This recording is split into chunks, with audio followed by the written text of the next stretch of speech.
दोस्तों, हमारे जीवन की एक यात्रा होती है और इस यात्रा में हम बहुत तरह के लोगों से मिलते हैं। हमारे जीवन में अच्छे लोगों के साथ साथ बुरे लोग भी आते हैं। कुछ लोगों के आने से हमारा जीवन निखर जाता है, वहीं दूसरी ओर हमारे जीवन में कुछ ऐसे लोग भी आते हैं जिन्हें हमारी भावनाओं से, खुशियों से, किसी चीज़ से कोई लेना देना नहीं होता। वो केवल हमारा फ़ायदा उठाने के लिए, इस्तेमाल करने के लिए या अपने किसी मतलब से ही हमारे पास आते हैं। और ऐसे लोग ज़्यादातर हमारे प्रेमी के रूप में ही हमारे जीवन में आते हैं। अब प्रश्न यह है कि हमें उस वक्त क्या करना चाहिए, ऐसे लोगों के साथ कैसा व्यवहार करना चाहिए।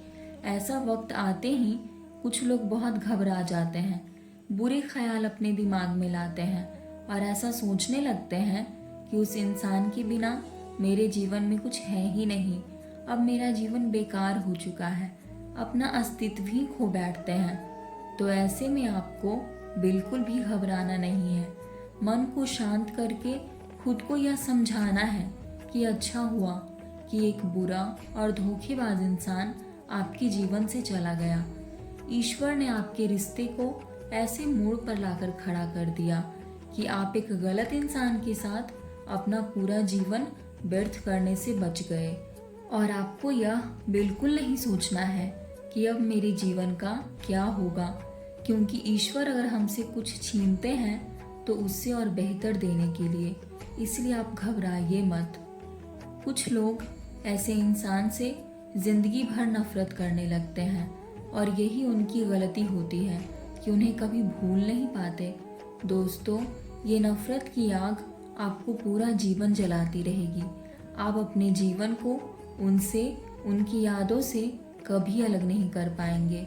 इसलिए उनकी गलतियों को स्वीकार करें, क्योंकि कुछ लोग आखिर तक यही उम्मीद लगाए रहते हैं कि शायद उनका रिश्ता एक अच्छे मोड़ पर वापस आ जाए, सब कुछ पहले जैसा हो जाए, और ऐसा करके पल पल खुद को तकलीफ पहुंचा रहे होते हैं। इसलिए जो चले गए उन्हें माफ़ कर दीजिए और अपने जीवन में आगे बढ़िए, क्योंकि आपके दिल में उनके लिए जो नफरत है वो आपको कभी आगे बढ़ने नहीं देगी। आप अपने जीवन को एक लक्ष्य के प्रति मोड़ दीजिए और उस लक्ष्य को पाने के लिए खुद को प्रेरित कीजिए। खुद को ज़्यादा से ज़्यादा व्यस्त रखने की कोशिश कीजिए। परिवार के साथ, दोस्तों के साथ समय व्यतीत कीजिए और उनकी यादों को खुद से अलग कीजिए। कोई वस्तु है जो आपको उनकी याद दिलाती है तो उससे दूर रहने की कोशिश करें।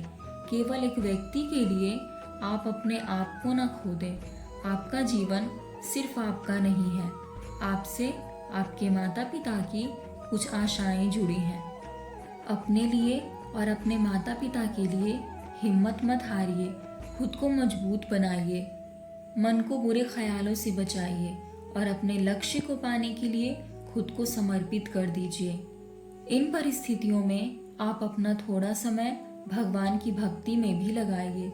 इससे मन शांत रहेगा और आप बुरे ख्याल से बचेंगे और आपके विचारों में सकारात्मकता आएगी।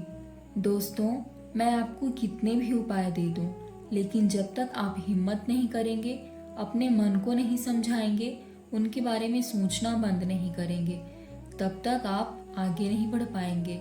इसलिए अपने मन को नियंत्रित करने की कोशिश करें, उनके ख्यालों से दूर रखने की कोशिश करें और आप अपने प्रयासों से निश्चित ही यह कर पाएंगे।